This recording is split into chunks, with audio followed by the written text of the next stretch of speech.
Suicide Squad Kill the Justice League is an absolute monstrosity that lost Warner Brothers hundreds of millions of dollars, and now we're finding out that it has spurred even bigger losses because they have seen a double-digit drop in Warner Brothers gaming revenue because of this title.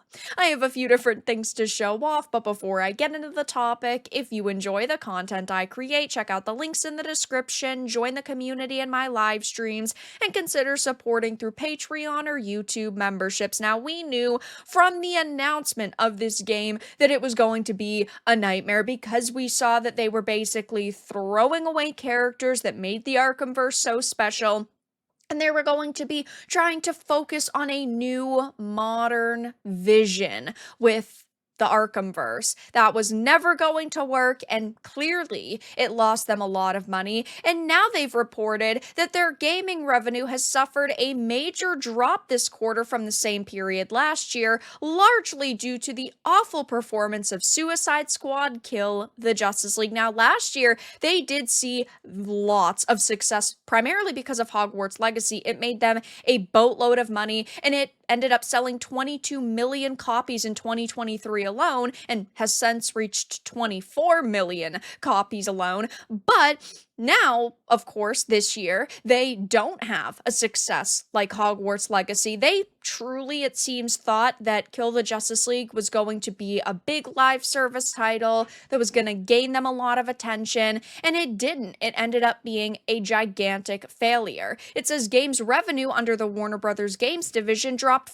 41% year over year. Though Suicide Squad struggles were the main culprit, it was admittedly up against stiff competition. Last year's comparable included strong sales of Hogwarts Legacy, which launched in February of 2023 and continued to do exceedingly well throughout the year. This could have been a major success if it was a game that catered to fans of the Arkhamverse, because this is part of the Arkhamverse. It is supposed to be the same versions of the characters we had previously seen, and they took everything. They had that amazing foundation and completely threw it away and decided, you know what, we're going to modernize the Arkhamverse. We're going to have a strong independent Harley. We're going to have, gender-swapped characters, right? Like gender-swapped lesbian Mrs. Freeze, who nobody freaking asked for. We're going to crap on the legacy of amazing characters like Batman, and all in the name of modernity. And then, of course, they hired Sweet Baby Inc. to help, which was just another issue on the pile of problems. Of course, we know modern Rocksteady is not the company it used to be. They are a shell of the company they once were, and they're filled, it seems, with activists. There's tons of activists at the company, so there's just, a plethora of issues that led to this massive failure. It says, though, Suicide Squad, meanwhile, was panned by critics and called disappointing by Warner Brothers Discovery boss David Zaslav last quarter, and resulted in a $200 million impairment charge in that report. Yeah, David Zaslav said that it was a very disappointing release for them. They expected it to do better, but how can you expect something to do better when you take an amazing series of games and you completely throw them away and decide to basically restart from scratch and try to tear down that legacy that people have so much love and nostalgia for? The Arkhamverse games are amazing, and they really didn't have to do a lot. They could have taken that combat system, updated it a bit, highlighted different characters, and then actually made money. It's really not that hard of a concept. When you have something people love, you continue with that formula, not completely scrap it, and that's what they did with KTJL.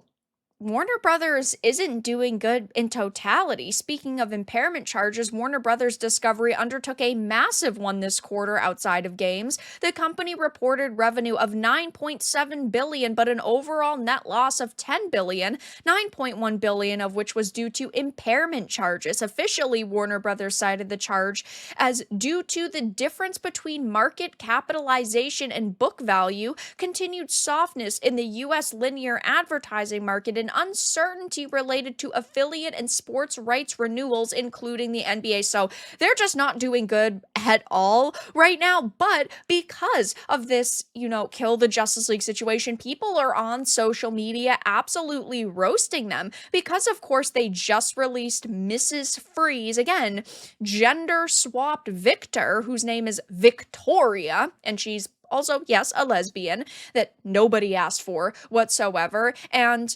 previously, we had gotten the Awful Joker DLC. They just have no clue what they're freaking doing or how to make money. There's tons of threads online already. And by the way, I cannot keep a straight face whenever I see this Joker image. It's truly just awful. It breaks my heart to see how far Rocksteady has fallen in the past 10 years. I completely agree. I love the other Arkhamverse games. They did such an amazing job. Even Arkham Knight, which was not my favorite, was still a great ending. And then they decided to revive the Arkhamverse to try to make money, but they didn't even give us anything good. They could have made a lot of money if they simply listened to what gamers actually wanted. The small, loud, angry group of gamers you insult on a daily basis, and they're just driving away laughing. And it's so true. They say that we're ists and phobes and we're a small group of people, loud vocal minority, but that's not the case. The majority of gamers did not like this title, and if you take to SteamDB, you can see there's only a couple hundred people playing, and the new character just released only 2 weeks ago. They don't know how to get people back into the game and bump up their player numbers because there's really nothing that they have to offer you.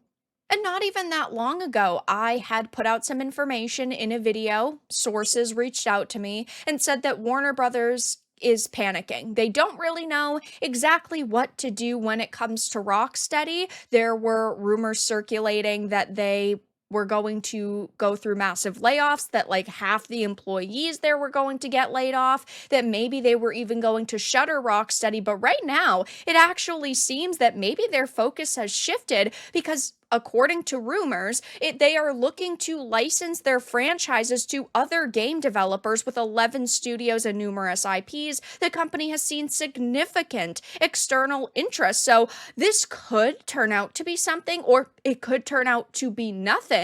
But it seems that because Suicide Squad was such a major failure, they're scrambling to try to find ways to make money now. DEI is a kiss of death. If you work with Sweet Baby Inc. or a narrative consultation company that's similar, if you put a focus on DEI over good storytelling and good character development, your product is going to fail. And maybe these companies will learn this eventually. Maybe they'll see a failure like Suicide Squad and go, you know what, we're going to go in a different direction with our upcoming products. But I highly freaking doubt it because companies double, triple, and quadruple down all the time on their mistakes. So it will be interesting to see if anyone else affiliated with Rocksteady comes out and says anything, if we get any other information. But right now, the Suicide Squad flop has led to a 41% drop in Warner Brothers gaming revenue. But that's all that I had to discuss in this video. Let everyone know your thoughts in the comments below. If you enjoyed this, give it a like, and if you didn't, give it a dislike. I appreciate your support either way, but I'll talk to you all again in the next video really soon.